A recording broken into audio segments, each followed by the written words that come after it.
اب میری آواز آ رہی ہے آپ؟ جی بھائی آ رہی ہے. اعوذ باللہ من الشیطان الرجیم بسم اللہ الرحمن الرحیم. انشاءاللہ آج کے سبق میں ہم سورہ بقرہ کی آیت 44، 45 اور 46 پڑھیں گے اور اس طرح سے ہمارا 5واں رکوع مکمل ہو جائے گا. ہم اپنے سبق کا آغاز کرتے ہیں. اعوذ باللہ من الشیطان اللعین الرجیم بسم اللہ الرحمن الرحیم. کیا تأمرون، پہلا جو تا ہے تأمرون میں تا جو ہے یہ تمہاری طرف، اور مرون میں واو جو ہے یہ بتا رہی ہے کہ جمع کا صیغہ ہے. اتأمرون، کیا تم سب حکم دیتے ہو، اتأمرون کیا تم سب حکم دیتے ہو، الناس لوگوں کو، بالبر، با کا مطلب ساتھ، بر کا مطلب نیکی. ہم اردو میں ابرار، ان الابرار لفی نعیم، کہ بے شک ابرار جو ہے نیکی کرنے والے نیکوکار جو ہے وہ نعمتوں کے اندر ہوں گے. تو ابرار کا لفظ ہم استعمال کرتے ہیں، اسی سے بر ریلیٹ کریں. بر کا مطلب نیکی ہے، اردو میں ہم استعمال کرتے ہیں بر نیکی. کیا تأمرون، تم حکم دیتے ہو، تم سب حکم دیتے ہو، الناس لوگوں کو، بالبر نیکی کا، و اور تنسونا تم بھول جاتے ہو، تنسونا تم بھول جاتے ہو. ہم ایک لفظ استعمال کرتے ہیں نسیان، نسیان کی بیماری، ڈیمنشیا، بھول جانا، میموری لاس. تو تنسونا کیا تم بھول جاتے ہو، انفسکم اپنے نفسوں کو، اپنی جانوں کو، اپنے آپ کو بھول جاتے ہو. اتأمرون الناس، کیا تم، آ کا مطلب کیا، تأمرون تم حکم دیتے ہو، الناس لوگوں کو، بالبر نیکی کا، وتنسون اور بھول جاتے ہو، انفس نفسوں کو، کم تمہارے یعنی اپنے نفسوں کو بھول جاتے ہو، و اور انتم اور تم، تتلون پہلی جو تا ہے اس کا معنی کیا ہے تم، تتلون اور واو آ رہا ہے تو یہ کیا بتا رہا ہے کہ جمع کا صیغہ ہے، اور تم تلاوت کرتے ہو، تتلون تلاوت کرتے ہو، اور تم سب تلاوت کرتے ہو، الکتاب کتاب کی. یعنی کہ اب یہ میں نے جب ہم نے رکوع شروع کیا تھا تو بتایا تھا اس رکوع کے مخاطبین جو ہیں وہ یہود ہے، اور یہود میں سے بھی وہ لوگ کہ جو ان کے علماء ہیں، تو ان کے بارے میں کہا جا رہا ہے وَأَنْتُمْ اور تم تتلون پڑھتے ہو، تلاوت کرتے ہو، الکتاب کتاب کو. ان پہ کون سی کتاب آئی تھی؟ تورات. تو تم تورات کی تلاوت کرتے ہو. افلا تعقلون، کیا، فلا تعقلون کیا تم نہیں عقل رکھتے، کیا تم نہیں عقل کرتے. اتأمرون الناس کیا تم حکم دیتے ہو، امر، امر کا مطلب کیا ہوتا ہے حکم دینا، تأمرون تم حکم دیتے ہو، الناس لوگوں کو، کیا تم لوگوں کو حکم دیتے ہو، بالبر نیکی کا، وتنسون اور بھول جاتے ہو تم، انفسکم اپنے نفسوں کو، وانتم اور تم، تتلون تلاوت کرتے ہو، الکتاب کتاب کی یعنی کہ تورات کی، افلا تعقلون کیا تم عقل نہیں کرتے. ڈونٹ یو ریزن، تم اپنے آپ سے پوچھتے نہیں، عقل اپنی عقل سے سوال نہیں کرتے.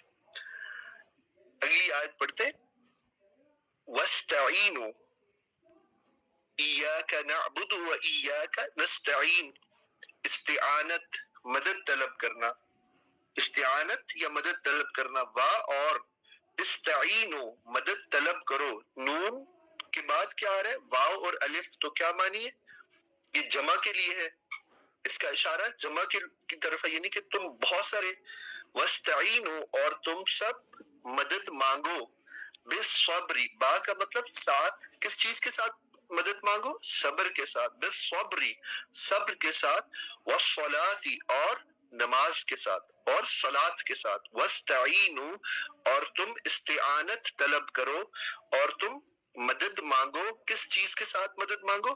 بالصبری، صبر کے ساتھ، والصلاۃ اور نماز کے ساتھ، اور انہا، انہا بتایا تھا آپ کو، انہو، انہی، انہا، انہم، یہ سارے اسماء ضمائر ہیں۔ اسماء ضمائر کیا ہوتے ہیں؟ پروناؤنز ہوتے ہیں، یہ ان کی ضمیر کسی چیز کی طرف اشارہ کر رہی ہے۔ اب یہ اشارہ کس کی طرف ہو رہا ہے؟ یہ صبر اور صلات کی طرف اشارہ ہو رہا ہے۔ اور انہا، بے شک وہ، یعنی کہ وہ کیا، یہ دونوں کام جو ہے، وہ یہ دونوں کام کیا ہے؟ لکبیرۃ، بہت بڑے کام ہے، الا مگر، لیکن کن لوگوں کے لیے بڑے نہیں ہیں وہ آگے بتا رہے۔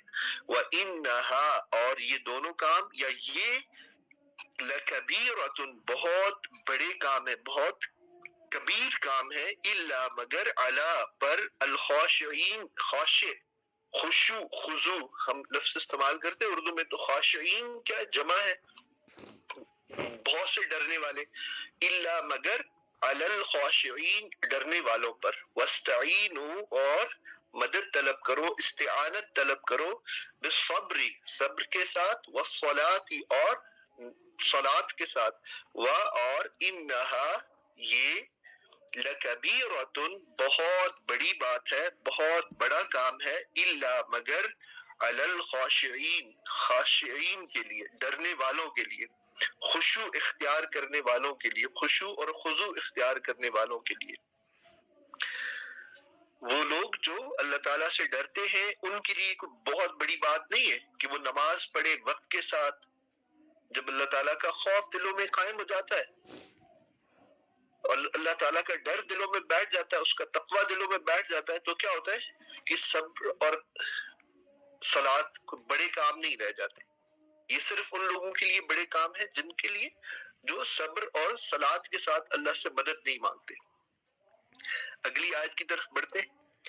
الذین، جو، الذین، جو، یظنون، یظنون، اچھا آج ہم ایک اور چیز سمجھیں گے یہاں پہ، آپ لوگ بھی فوکس کیجئے گا اور اس کو سمجھیے گا۔ دیکھیں پہلے لفظ ہے تنسون، تتلون، تأکلون، ٹھیک ہے؟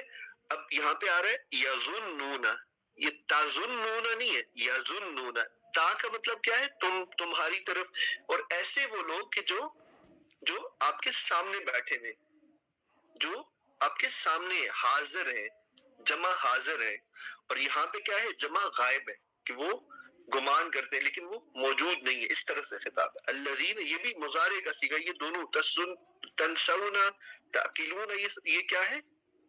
مضارع ہے۔ تو یظنون یہ بھی مضارع ہے۔ الذین، وہ، یظنون، وہ گمان کرتے ہیں، ہم اردو میں لفظ استعمال کرتے ہیں حسن زن، بد زن، زن، زن کا مطلب کیا ہوتا ہے؟ گمان کرنا۔ الذین، وہ، یظنون، جو زن کرتے ہیں، جو گمان کرتے ہیں، ان کا کیا مطلب ہوتا ہے؟ ان کا مطلب ہوتا ہے بے شک، ان کا کیا مطلب ہوتا ہے؟ یہ کہ، ان کا مطلب کیا ہوتا ہے؟ یہ کہ، بہت دفعہ یہ ریپیٹ ہو چکا ہے، ان، یہ کہ، ہم، وہ، ملاقو، قاف کے بعد واو ہے اور الف ساکن ہے تو جمع کے لیے ملاقو، ملاقات کرنے والے ہیں، ربہم، یعنی جمع کے لیے ہے، جمع کے لوگوں میں دو سے زائد جو لوگ ہیں وہ جمع کہلاتے ہیں، عربی میں دو کو تثنیہ کہتے ہیں اور ایک کو واحد کہتے ہیں۔ الذین، جو، یظنون، وہ گمان رکھتے ہیں، اور یہاں پہ اس کا اگر ہم اردو میں اس کا با محاورہ ترجمہ کریں گے تو کیا کہ وہ یقین رکھتے ہیں، جو those who are certain، those who are certain، جنہیں پکا یقین ہے، انہم، یہ کہ وہ، ملاقو، ملاقات کرنے والے ہیں، ربہم، اپنے رب سے، ہم کیا ہے؟ ہم اور ہم یہ دونوں اسماء ضمائر ہیں، پروناؤنز ہیں۔ انہم، الذین، جو، یظنون، گمان رکھتے ہیں، انہم، یہ کہ وہ، ملاقو، ملاقات کرنے والے ہیں یا ملنے والے ہیں، کس سے؟ ربہم، اپنے رب سے۔ الذین، جو، یظنون، وہ سب گمان رکھنے. یظنون جمع کا صیغہ ہے اور مضارع ہے، لیکن یہ ایسا مضارع ہے کہ جس میں کوئی مخاطب آپ کے سامنے نہیں بیٹھا ہوا بلکہ غائب ہے. تو پہلے جو مضارع استعمال ہوا وہ اس طرح سے ہوا ہے کہ وہ آپ کے سامنے بیٹھا ہوا ہے، تم کہہ کے آپ مخاطب کر رہے ہیں، اور اب وہ جب سامنے نہیں ہے تو وہ الذین وہ یظنون وہ سب گمان رکھتے ہیں، وہ سب گمان کرتے انا بے شک ہم وہ ملاقو انا یہ ہم وہ ملاقو ملاقات کرنے والے ہیں ربہم اپنے رب سے، و اور انا یہ کہ ہم وہ الیہ اصل میں یہ لفظ ہے الہ اور پھر ہا ہے، الف لام یا الہ اور پھر ہا ہے، لیکن جب ان دونوں کو جوڑ کے لکھا گیا ہے، کمبائن کر کے لکھا گیا ہے، تو کیسے پڑھا جا رہا ہے؟ الیہ انہم یہ کہ وہ الہ طرف ہی اس کی طرف، یعنی کس کی طرف؟ اللہ کی طرف. وَأَنَّهُمْ اور یہ کہ وہ الیہ اس کی طرف راجعون لوٹائے جائیں گے. رجوع کرنا، ایک چند دن پہلے ایک صاحب آئے تھے انڈیا سے، کوئی عالم تھے، وہ ہمیں کہہ رہے تھے کہ ہم رجوع کر لیں، تو بس اسی سے آپ یاد رکھیں کہ یہ رجوع وہی رجوع ہے. راجعون وہ رجوع اللہ کی طرف لوٹنے والے، اللہ کی طرف پلٹنے والے. الذین اس آیت کو ہم دوبارہ پڑھیں. الذین وہ یظنون جو گمان رکھتے ہیں انہم یہ کہ وہ ملاقو ملنے والے ہیں ربہم اپنے رب سے، وانہم اور یہ کہ وہ الیہ اس اللہ کی طرف اس کی طرف راجعون لوٹنے والے، یعنی کہ لوٹائے جائیں گے، پلٹنے والے پلٹائے جائیں گے. اب ہم ان تینوں آیات کا بامحاورہ ترجمہ پڑھ لیتے ہیں. تأمرون الناس کیا تم حکم دیتے ہو، امر کا مطلب کیا ہوتا ہے؟ حکم دینا. کیا تم سب حکم دیتے ہو لوگوں کو بالبر نیکی کا، وتنسون اور تم بھول جاتے ہو، تمہیں نسیان ہو جاتا ہے، تم اپنی میموری کھو بیٹھتے ہو. کس معاملے میں؟ انفسکم اپنے نفسوں کے معاملے میں. وتنسون اور تم بھول جاتے ہو انفسکم اپنے نفسوں کو، وانتم اور تم تتلون الکتاب تم تو کتاب کے پڑھنے والے ہو، حالانکہ تم تو کتاب کے پڑھنے والے ہو، تورات کے پڑھنے والے ہو. افلا تعقلون کیا تم عقل نہیں کرتے؟ افلا تعقلون کیا تمہیں عقل نہیں ہے؟ وَاسْتَعِینُوا اور مدد طلب کرو بالصبر صبر کے ساتھ، والصلاة اور صلاۃ کے ساتھ، وَإِنَّهَا اور یہ بعض مفسرین نے لکھا کہ یہ جو انہا ہے نا، اس کا ضمیر جو ہے صلاۃ کی طرف ہے، لیکن زیادہ تر مفسرین کا خیال ہے کہ یہ دونوں کی طرف ہے، یعنی صبر کی طرف بھی اور صلاۃ کی طرف بھی، دونوں کی طرف. وَإِنَّهَا اور یہ وَإِنَّ اور بے شک ہاں یہ لَكَبِيرَةٌ بہت بڑی بات ہے، بہت مشکل بات ہے، الا مگر علی الخاشعین ڈرنے والوں کے لیے. واستعینوا بالصبر والصلاۃ اور مدد مانگو نماز، صبر اور نماز کے ساتھ. اور بے شک یہ بہت بڑی بات ہے، بہت مشکل بات ہے، مگر ڈرنے والوں کے لیے نہیں، یہ بہت مشکل بات ہے سوائے ڈرنے والوں کے. الذین یظنون اب ڈرنے والوں کی کیا صرف بیان کی جا رہی ہے؟ ڈرنے والوں کی صرف اگلی آیت میں آیت 46 میں بیان ہو رہی ہے کہ جو ڈرنے والے وہ کیا ہے؟ وہ اس بات کا یقین رکھتے ہیں کہ انہم الذین وہ جو ڈرنے والے خاشعین جو ہے وہ یظنون وہ گمان رکھتے ہیں انہم بے شک وہ یہ کہ وہ ملاقو ملنے والے ہیں ربہم اپنے رب سے، وَأَنَّهُمْ إِلَيْهِ رَاجِعُونَ اور وہ اس کی طرف لوٹائے جائیں گے. الحمدللہ ہمارا پانچواں رکوع با ترجمہ سے مکمل ہوا. اب میں اس کی تفسیر بیان کروں گا. یہ تفسیر بیان القرآن سے، تفسیر ابن کثیر سے، اور ایک اور تفسیر کی کتاب تفہیم القرآن سے جو میں نے پڑھی ہے، میں کوشش کروں گا کہ وہ آپ کے سامنے پیش کر دوں. جو کمیاں ہوں گی میرے بتانے کے اندر، اللہ تعالیٰ وہ معاف کرے، اور آپ اگر ان تینوں کو فالو کر لیں گے، ان تینوں کو ایک ایک دفعہ پڑھ لیں گے، تو انشاءاللہ جو ہے کہ وہ کمیاں دور ہو جائیں گی۔ اب اس میں بڑی اہم بات یہ ہے کہ چونکہ ہم نے اس بات کا تذکرہ آپ کے سامنے کیا تھا کہ پانچویں رکوع سے یہود کو، خاص طور پہ یہود کو اور بنی اسرائیل کو خطاب کیا جا رہا ہے، اور اگلے مسلسل 10 رکوع میں انہی سے خطاب ہوگا۔ تو اس میں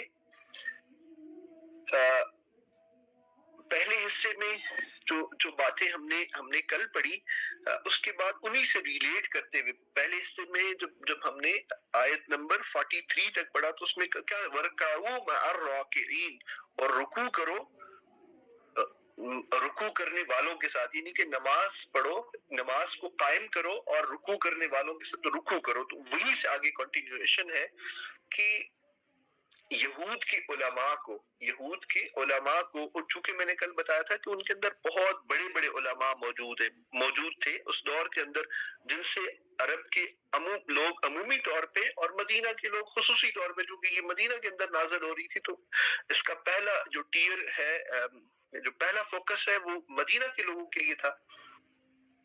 تو ان کو یہ چیز سمجھانے کی کوشش کی جا رہی ہے کہ تم لوگوں کو، تو لوگ جب تمہارے پاس جاتے ہیں باتیں پوچھنے کے لیے، دینی مسائل پوچھنے کے لیے، اللہ کی کتابوں کے بارے میں معلومات حاصل کرنے کے لیے، اللہ کے انبیاء کے بارے میں معلومات حاصل کرنے کے لیے، تم انہیں تو بڑی اچھی اچھی نصیحتیں کرتے ہو، لیکن تم خود ان نصیحتوں پہ عمل نہیں کرتے۔ تو یہ چیز جو ان کا طرز عمل تھا، اس طرز عمل کو ٹارگٹ کر کے اللہ تعالیٰ فرما رہے کہ تمہیں تو تورات دی گئی تھی اور تم اس کی تلاوت بھی کرتے ہو، لیکن تمہیں کیا ہو گیا کہ تم لوگوں کو تو نیک باتیں بتاتے ہو اور خود ان پہ عمل نہیں کرتے۔ یہ ایک آئینہ ہے، ایک مرر ہے، اس مرر کے اندر اپنا امیج، اپنا ریفلیکشن ہمیں دیکھنا چاہیے، کیونکہ قرآن کی ہر آیت قیامت تک کے آنے والے ہر انسان کے لیے ہے۔ اس میں مجھے سب سے پہلے اور سننے والے سب لوگوں کو اور ہم سب کو بحیثیت امت، بحیثیت فرد، بحیثیت معاشرہ اس آئینے میں اپنا چہرہ دیکھنا ہے کہ ہم میں سے ہر شخص بڑے بڑے خطابات کر سکتا ہے، بڑی مفصل گفتگو کر سکتا ہے، جن چیزوں پہ اس کی گرپ نہیں ہوتی ان پہ بھی وہ بات کر سکتا ہے، لوگوں کو اچھی اچھی باتیں بتا سکتا ہے، وہ خود اس پہ کتنا عمل کر رہا ہوتا ہے۔ یہ چیز بہت زیادہ it is a point of concern, بہت زیادہ تشویش کی بات ہے۔ اب یہاں پہ ایک اور بڑی امپورٹنٹ چیز ہمیں یاد رکھنی ہے کہ اچھی چیز کا حکم دینے پر یہود کی کسی برائی کو بیان نہیں کیا گیا کہ یہ تم برا کام کر رہے ہو، بلکہ خود عمل نہ کرنے کا جو کام ہے یہ بری بات ہے۔ اچھی بات کو کسی کو بتانا تو خود اچھائی ہے، بلکہ یہ تو واجب ہے کہ آپ کسی کو اچھی بات بتائیں، اور لیکن جب بتا رہے ہیں تو خود بھی اس کے ساتھ ساتھ اس چیز کے اوپر عمل کریں۔ اللہ کے نبی علیہ الصلوۃ والسلام نے فرمایا کہ وہ عالم جو لوگوں کو بھلائی سکھائے اور خود عمل نہ کرے، اس کی مثال ایک ایسے چراغ کی ہے کہ لوگ تو اس سے روشنی حاصل کر رہے ہیں، لیکن وہ خود کیا ہے کہ وہ فقط جل رہا ہے، وہ خود فقط جل رہا ہے اور وہ خود کوئی فائدہ حاصل نہیں کر رہا، لوگوں کو روشنی حاصل ہو رہی ہے۔ اللہ کے نبی علیہ الصلوۃ والسلام سے ایک اور حدیث ہے کہ فرماتے، اللہ کے نبی علیہ الصلوۃ والسلام نے فرمایا کہ قیامت کے دن ایک شخص کو لایا جائے گا اور اسے جہنم میں ڈالا جائے گا، اس کی آنتیں نکل آئیں گی اور وہ اپنی آنتوں کے گرد چکر لگاتا رہے گا۔ جہنمی جمع ہو کے اس سے پوچھیں گے، حضرت آپ تو ہمیں اچھی باتوں کا حکم دینے والے تھے اور بری باتوں سے روکنے والے تھے، اب آپ کی یہ کیا حالت ہے؟ تو وہ کہے گا کہ افسوس، میں تمہیں تو کہتا تھا لیکن میں خود عمل نہیں کرتا تھا، میں تمہیں تو روکتا تھا لیکن خود نہیں رکتا تھا۔ اور یہ حدیث جو ہے مسند احمد کے اندر بھی آئی ہے اور بخاری اور مسلم میں بھی اس طرح کی روایت موجود ہے۔ حضرت ابن عباس رضی اللہ تعالیٰ عنہ سے ایک شخص نے کہا کہ حضرت میں بھلائیوں کا حکم کرنا اور لوگوں کو برائیوں سے روکنا چاہتا ہوں۔ تو حضرت ابن عباس نے پوچھا کہ کیا تم اس درجے تک پہنچ گئے ہو؟ اس نے کہا ہاں۔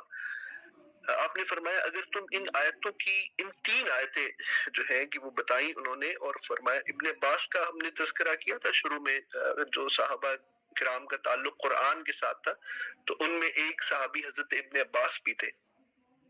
تو وہ فرماتے ہیں کہ اگر تم ان 3 آیتوں کی فضیحت سے نڈر ہو گئے ہو تو شوق سے لوگوں کو واز کرو. اس شخص نے پوچھا کہ وہ 3 آیتیں کیا ہیں؟ تو آپ صلی اللہ علیہ وسلم نے فرمایا کہ ایک آیت تو یہ ہے جو ابھی ہم نے پڑھی ہے، اتامرون الناس بالبر وتنسون انفسکم، کیا تم لوگوں کو بھلائیوں کا حکم دیتے ہو اور خود کو بھول جاتے ہو. اور دوسری آیت یہ ہے کہ ہماری یہاں پہ ایک بہن آیا کرتی تھی، زیبا بہن، انہوں نے اپنی ٹائم لائن پہ وہ لگائی ہوئی تھی، اور وہ آیت یہ ہے کہ لم تقولون ما لا تفعلون، تم وہ بات کیوں کہتے ہو جو تم خود نہیں کر رہے ہوتے. کبر مقتن، بہت بڑی ناپسندیدہ بات ہے، عند اللہ، اللہ کے ہاں، ان تقولوا ما لا تفعلون، کہ تو تم ایک ایسی بات کہو جس پہ تم خود عمل نہیں کرتے. اور پھر تیسری آیت یہ ہے کہ حضرت شعیب کا جو قصہ ہے اس میں حضرت شعیب علیہ السلام فرماتے ہیں وما اريد ان اخالفكم الى ما انهاكم عنه ان اريد الا الاصلاح ما استطعت، میں تمہیں جن کاموں سے منع کر دو اس میں تمہاری مخالفت نہیں کر رہا، میں مخالفت نہیں کرنا چاہتا، میرا ارادہ فقط جو ہے اپنی طاقت، اپنی استطاعت کے مطابق تمہاری اصلاح کرنا ہے. تو حضرت ابن عباس نے یہ تینوں آیات جو ہیں کہ اس شخص کو پڑھ کے سنائی اور پھر پوچھا کہ کیا تم ان آیتوں سے بے خوف ہو؟ تو اس نے کہا نہیں میں تو بالکل بھی بے خوف نہیں ہوں. پھر فرمایا کہ اپنے نفس سے شروع کرو، اپنے نفس سے شروع کرو. تو یہ چیز بڑی امپورٹنٹ ہے، ان آیتوں سے چیز پتہ چلتی ہے کہ اول خویش کہ سب سے پہلے اپنے آپ سے شروع کریں. کسی کو بھی نصیحت کرنے سے پہلے اگر وہ کام آپ خود نہیں کر رہے تو it is a point of concern, یہ آپ کے لیے بڑی تشویشناک بات ہے، یہ میرے لیے بڑی تشویشناک بات ہے. اللہ تعالیٰ ہمیں ان لوگوں میں شامل کرے کہ جو خود عمل کرتے اور پھر کسی اور سے کہتے. اگلی آیت میں جو ذکر ہے وہ ہے کہ اب علماء یہود کو بنیادی طور پہ، ان میں سے میں نے کل آپ کو بتایا تھا کہ ان میں سے ایک ایلیمنٹ ایسا موجود تھا اس معاشرے میں، یہودیوں کے اس معاشرے میں، جو فساد برپا کرنا چاہتے تھے، جو وسوسے پھیلاتے تھے، جو اللہ کے نبی علیہ الصلوۃ والسلام اور اللہ کے نبی علیہ الصلوۃ والسلام پہ اترنے والے قرآن پاک کے بارے میں تشکیک پھیلاتے تھے، شک پھیلاتے تھے اور آیات کو خلط ملط کرتے تھے. ان میں ایک معمولی سا طبقہ ایسا بھی موجود تھا جن کے اندر اصلاح اور خیر کی طلب موجود تھی. تو ان لوگوں کو فوکس کر کے کہا جا رہا ہے، اور پھر یہ آیت ہم سب کے لیے ہے کہ وَاسْتَعِینُوا بِالصَّبْرِ وَالصَّلَاةِ، اور استعانت طلب کرو صبر کے ساتھ اور نماز کے ساتھ. اب صبر کا مطلب کیا ہے؟ کہ صبر کا مطلب ہے گناہوں سے رک جانا، خود کو روک لینا. اصطلاحی معنی اس کا یہ ہے کہ اس کو روک لینا. بس رمضان کو اسی لیے صبر کا مہینہ کہا گیا. اللہ کے نبی علیہ الصلوۃ والسلام فرماتے ہیں کہ روزہ آدھا صبر ہے، اور صبر سے مراد کیا ہے؟ کہ گناہوں سے رک جانا. تو اگر ہم اس آیت میں صبر سے یہ مراد لیں کہ برائیوں سے رک جانا اور نیکیوں کا کرنا، تو دونوں کا بیان ہو گیا. یعنی کہ نیکیوں میں سب سے جو اعلیٰ چیز ہے وہ کیا ہے؟ نماز ہے. نیکیوں میں سب سے اعلیٰ چیز کیا ہے؟ وہ نماز ہے. تو جو صبر ہے اس کے مفہوم میں وَإِنَّهَا لَكَبِيرَةٌ، میں نے آپ کو بتایا تھا نا، اس کا ضمیر جو ہے مفسرین نے لکھا کہ اس کا ضمیر ان دونوں کی طرف ہے.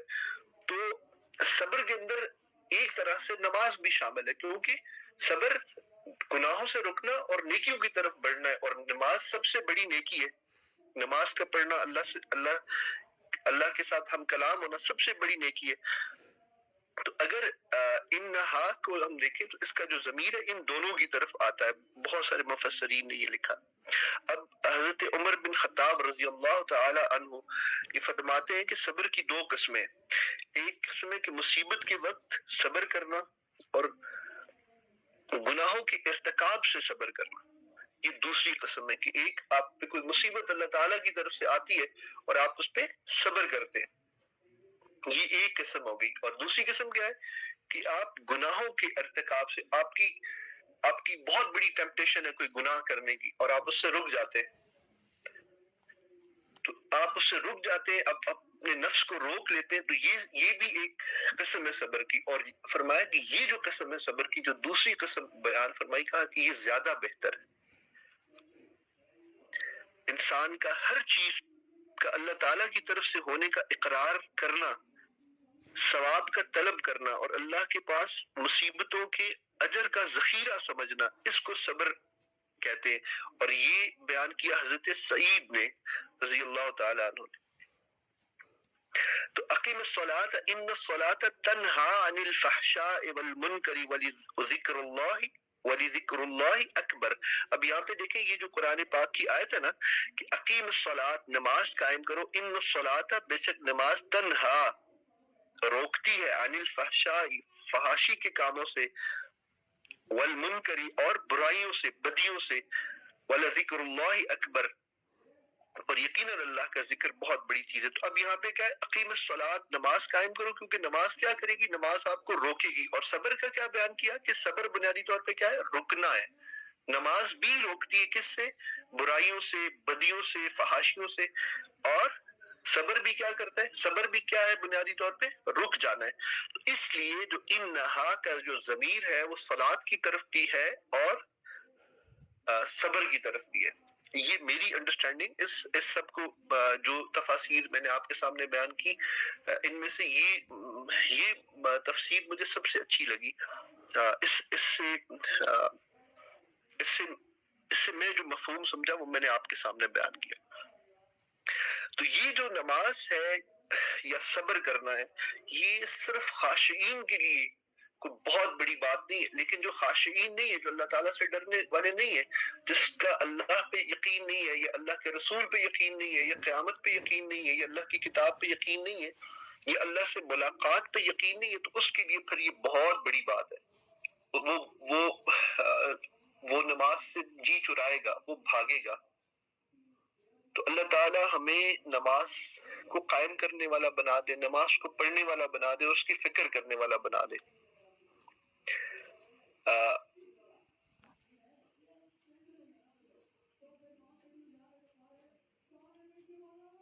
میرے خیال میں آج کے لیے جو ہمارا سبق تھا وہ مکمل ہو گیا.